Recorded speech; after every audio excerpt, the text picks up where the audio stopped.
revolusi industri 1.0 sampai 4.0 dan revolusi sosial 1.0 dan 5.0 dan relevansinya terhadap gereja.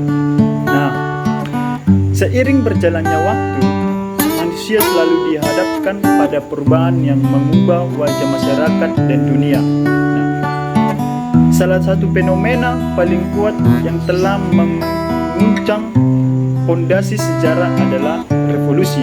Nah, revolusi tidak hanya menciptakan perubahan, tetapi juga memicu transformasi mendalam berbagai aspek kehidupan manusia. Nah, dalam pembahasan ini, kita akan menjelajahi peran revolusi sebagai kekuatan pendorong kemajuan sosial, politik, dan ekonomi. Nah, revolusi industri. Revolusi industri adalah keadaan saat banyak aspek kehidupan terpengaruh oleh perubahan global tersebut. Proses produksi ataupun jasa yang pada awalnya sulit, menghabiskan banyak waktu dan menelan biaya mahal berubah menjadi lebih cepat dan lebih murah dalam prosesnya. Sekarang kita masuk ke dalam revolusi industri 1.0. Nah, pada revolusi industri pertama terjadinya perubahan secara besar-besaran di bidang pertanian, manufaktur, pertambangan, transportasi, dan teknologi. Nah, jika pada masa itu masih banyak pekerja yang mengandalkan tenaga manusia dan hewan meskipun memiliki banyak kendala yang cukup besar akibat keterbatasan ketersediaan tenaga-tenaga yang dihasilkan.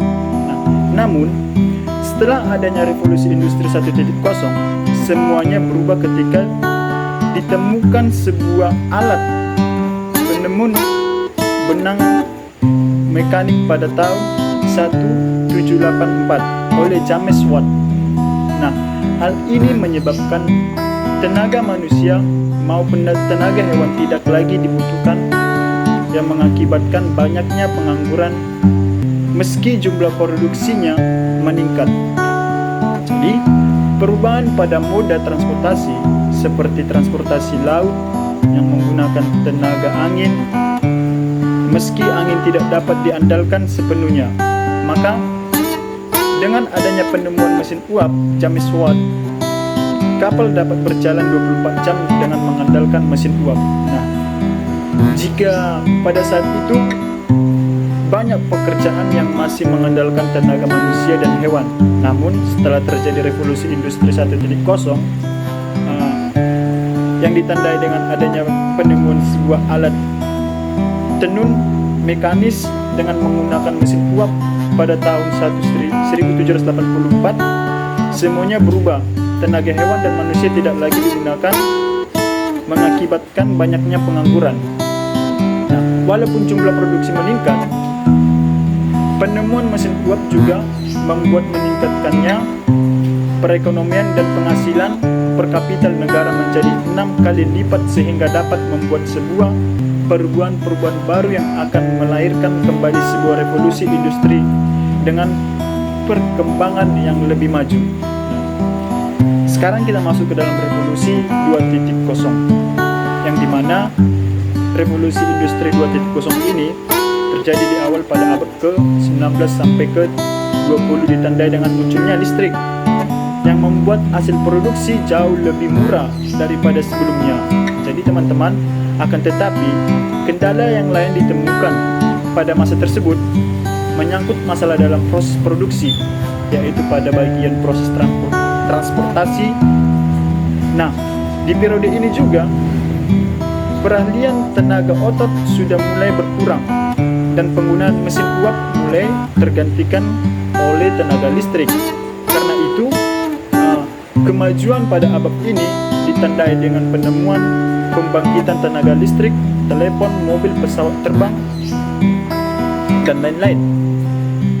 Guna mempermudah proses produksi di dalam pabrik yang biasanya cukup luas, dibutuhkan alat transportasi yang dapat mengangkut barang berat seperti mobil sangat dibutuhkan.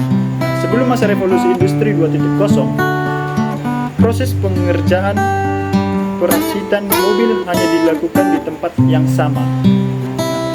Di tahun 1913, terciptanya sebuah lini produksi yang menggunakan ban berjalan. Penemuan tersebut mengakibatkan produksi mobil yang sebelumnya dirakit oleh banyak orang kini dapat diproduksi secara massal. Nah, hal itu disebabkan proses produksi diubah total dengan memberikan latihan kepada pekerja agar dapat bekerja menekuni satu bidang dan terorganisir sesuai dengan spesialisasinya, bekerja mengurus atau bagian saja. Sekarang kita masuk ke dalam revolusi industri 3.0. Nah, yang merupakan tahap lanjut dari perubahan yang ditandai oleh penyambungan teknologi digital dan mesin penggerak seperti komputer dan robot. Nah, kemajuan teknologi seperti komputer, internet, dan sistem informasi memainkan peran kunci dalam perubahan ini. Nah, jadi teman-teman, pada masa revolusi ini terciptanya teknologi komputer menjadi pertanda cikal bakal kemudahan pekerjaan. Jika revolusi sebelumnya masih dikendalikan oleh manusia, maka pada revolusi industri 3.0 ini sudah menggunakan sistem otomatis yang dikontrol oleh komputer. Nah, di samping itu semua, sistem komunikasi juga telah berubah menjadi teknologi digital sehingga menyebarkan akses informasi semakin cepat. Nah, hal ini yang membuat revolusi 3.0 memiliki sebutan, yaitu revolusi digital. Berbagai penemuan seperti semikonduktor, disusul transistor, dan integrated chip membuat ukuran komputer semakin kecil. Nah, kebutuhan konsumsi daya listrik semakin sedikit. Nah, sekarang kita masuk ke dalam revolusi sosial 4.0. Nah, baik, revolusi industri 4.0 atau yang sering disebut dengan cyber physical atau sistem merupakan revolusi yang menitik beratkan pada otomatisasi setelah kolaborasi antara teknologi cyber. Nah, revolusi 4.0 ini sendiri muncul di abad ke-21 dengan ciri utama adalah penggabungan antara informasi serta teknologi komunikasi ke dalam bidang industri. Nah, dengan kemunculan revolusi ini mengubah banyak hal di berbagai sektor, di mana yang pada awalnya membentuk banyak pekerjaan untuk menjalankan operasionalnya sekarang digantikan dengan penggunaan mesin teknologi. Revolusi industri 4.0 ditandai oleh integrasi teknologi canggih, cerdas, dan berbagai aspek kehidupan ekonomi dan sosial. Beberapa faktor kunci yang mempengaruhi dan mendukung revolusi industri 4.0 ini, yang pertama, Internet of Things atau IoT, Big Data Analytics, kecerdasan buatan, manufaktur digital, robotika dan automasi, komputer dan awan, sistem cyber fisikal, cyber fisik, dan keamanan. Nah, jadi teman-teman, teknologi ini merupakan gaya dalam pertukaran data secara manufaktur dan otomatisasi. Lain dengan revolusi sebelumnya, industri 4.0 mengembangkan Internet of Things bersamaan dengan teknologi-teknologi baru seperti di bidang robotik, sains, dan lain-lain. Sekarang kita masuk ke dalam relevansi revolusi 1.0 sampai 5.0 terhadap gereja. Nah, revolusi sosial 1.0 ini mengatakan jika ini merujuk pada periode sejarah tertentu, mungkin mengacu ke periode revolusi sosial di abad ke-18 dan awal abad ke-19. dalam konteks ini, Gereja Katolik dapat menghadapi tantangan dari gerakan-gerakan revolusioner dan perubahan dalam struktur sosial yang dapat mempengaruhi otoritas dan peran gereja. Nah, sekarang kita masuk ke dalam revolusi sosial 2.0. Dalam konteks ini juga, perubahan teknologi informasi dan globalisasi dapat memiliki dampak besar pada cara Gereja Katolik berkomunikasi, berinteraksi dengan umatnya, dan menanggapi isu-isu sosial global seperti ketidaksetaraan dan perubahan iklim. Nah, sekarang kita masuk ke dalam revolusi sosial 3.0. Mungkin 3.0 ini merujuk pada perkembangan signifikan di bidang hak asasi manusia, keadilan sosial, dan perubahan kebijakan di tingkat global. Nah, Gereja Katolik dengan ajaran sosialnya yang kaya mungkin terlihat dalam advokasi untuk hak asasi manusia, perdamaian, dan keadilan sosial di tingkat global. Sekarang kita masuk ke dalam revolusi sosial 4.0. Nah, potensi mengacu pada perubahan mendalam dalam struktur sosial dan ekonomi, mungkin terkait dengan perubahan paradigma dalam masyarakat, termasuk respon terhadap isu-isu seperti automatisasi, kecerdasan, dan perubahan ekonomi yang signifikan. Sekarang kita masuk ke dalam revolusi sosial 5.0.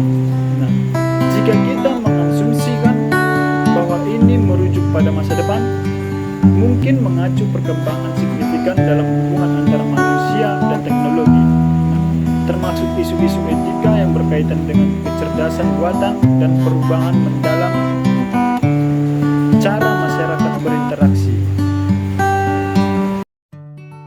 Revolusi sosial.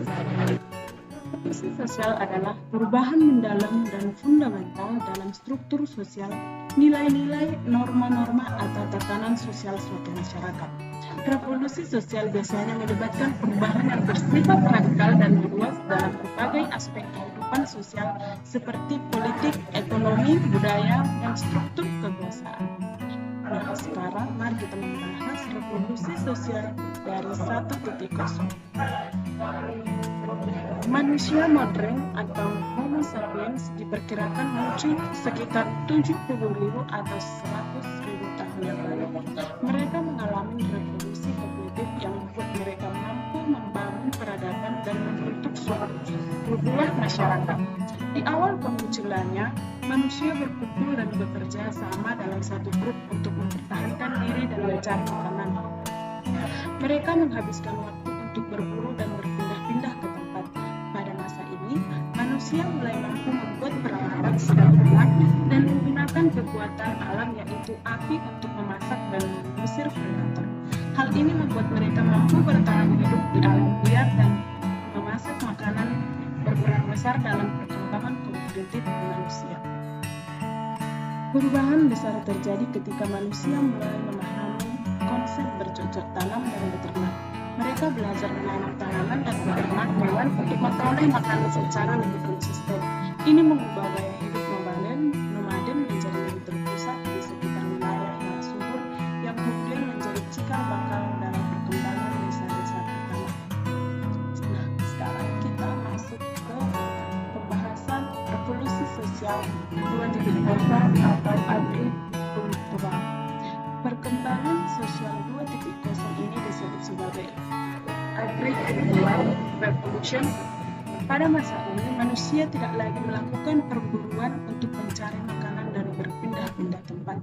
Manusia mulai bercocok tanam demi memenuhi kebutuhannya. Selain itu, manusia juga mulai menetap di suatu tempat dan membuat koloni yang lebih besar. Manusia pada sosial 2.0 membangun peradaban dan masyarakat yang lebih kompleks dan fokus meningkatkan segala ilmu pengetahuan. Perkembangan tersebut yang akhirnya menciptakan kerajaan-kerajaan dan mengenalkan sistem tulis-menulis. Pada periode ini terjadi pertumbuhan perdagangan dan pertukaran budaya antara peradaban yang berbeda. Masyarakat mulai memperdagangkan barang-barang dan ide-ide membawa percampuran budaya dan inovasi inovasi di berbagai bidang seperti seni, ilmu pengetahuan, dan teknologi. Sekarang kita masuk ke revolusi sosial 3.0. Pada masa ini, populasi manusia mencapai angka yang cukup tinggi. Hal ini membuat kebutuhan standar bahan pangan dan papan kian meningkat. Di sisi lain, kemampuan manusia di dalam perkembangan sosial 2.0 masih terbatas dalam memproduksi barang atau makanan. Memasuki sosial 3.0, manusia menciptakan terobosan baru dengan membangun pabrik untuk memproduksi sesuatu yang bertujuan memenuhi kebutuhan manusia. Masyarakat yang tadinya fokus bertani dan beternak hewan, sekarang bisa bekerja di pabrik-pabrik dan dengan sistem upah. Di sini, kapitalisme menjadi faktor perkembangan sosial 3.0, tetapi kemajuan tersebut memunculkan masalah seperti kesenjangan di antara masyarakat dan kerusakan lingkungan. Munculnya internet dan perkembangan teknologi informasi telah mengubah cara orang berkomunikasi dan bekerja. Akses global ke informasi meningkat pesat dan teknologi telah menjadi bagian integral dari kehidupan sehari-hari. Nah, sekarang kita masuk ke revolusi sosial 4.0. Di masa ini, manusia berada pada masa di mana informasi bisa dengan mudah didapatkan dan komunikasi antara manusia semakin hebat. Kehidupan manusia seperti tidak mempunyai batas ruang dan waktu karena data yang mengalir sangat cepat. Nah, ada beberapa poin yang harus kita ketahui pada revolusi sosial 4.0. Yang pertama, revolusi industri membawa perubahan besar dalam produksi dan kehidupan kota. Teknologi dalam produksi. Revolusi industri merupakan perubahan besar dalam produksi dengan penggunaan mesin dan teknologi untuk menggantikan pekerjaan manual. Hal ini menghasilkan peningkatan dalam produksi barang, pengurangan waktu yang dibutuhkan, dan perubahan besar dalam struktur pekerjaan. Urbanisasi. Revolusi industri juga mendorong urbanisasi massal, di mana orang-orang bermigrasi ke kota-kota, bekerja di pabrik-pabrik dan industri. Hal ini mengubah rasio kota dan membentuk kehidupan perkotaan. Poin yang kedua yaitu munculnya internet, komunikasi global, dan perubahan cara bekerja manusia. Internet dan komunikasi global. Kemunculan internet memungkinkan komunikasi global yang lebih mudah dan cepat. Ini mengubah cara manusia berinteraksi, berbagi informasi, dan bekerja.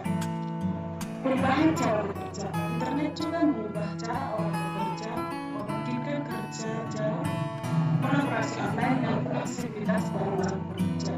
Inovasi ini telah mengubah paradigma tradisional kantor dan membuka pintu bagi kebebasan yang lebih besar dalam lingkup pekerjaan. Nah, sekarang kita masuk ke revolusi sosial 5.0. Revolusi sosial 5.0 adalah konsep yang masih dalam tahap pengembangan dan perdebatan, tetapi secara umum mengacu pada perkembangan teknologi yang harus meningkatkan otomatisasi dan digitalisasi dalam masyarakat dan sektor produksi. Konsep ini berfokus pada pergabungan antara teknologi dan manusia, serta keadilan untuk mengembangkan sistem ekonomi adaptif dan responsif terhadap perubahan lingkungan produksi. Potensi untuk memperluas batas-batas manusia dalam hal teknologi, kesehatan, eksplorasi luar angkasa, maupun keberlanjutan lingkungan akan mengubah cara kita bekerja dan berinteraksi dalam masyarakat. Dalam sosial 5.0, tidak hanya digunakan untuk sekedar berbagi informasi, akan tetapi juga dimanfaatkan untuk caranya. Banyak perubahan yang terjadi dalam revolusi sosial 5.0, yaitu perubahan dalam cara hidup, yaitu seperti kemungkinan perpanjangan umur manusia, perubahan pola makan, mobilitas yang revolusi sosial terhadap gereja atau Islam. Adaptasi terhadap perubahan sosial dan ekonomi. Setiap revolusi membawa perubahan signifikan dalam struktur sosial dan ekonomi. Gereja Katolik sebagai lembaga yang ada di tengah-tengah masyarakat perlu beradaptasi dengan dinamika baru. Yang kedua,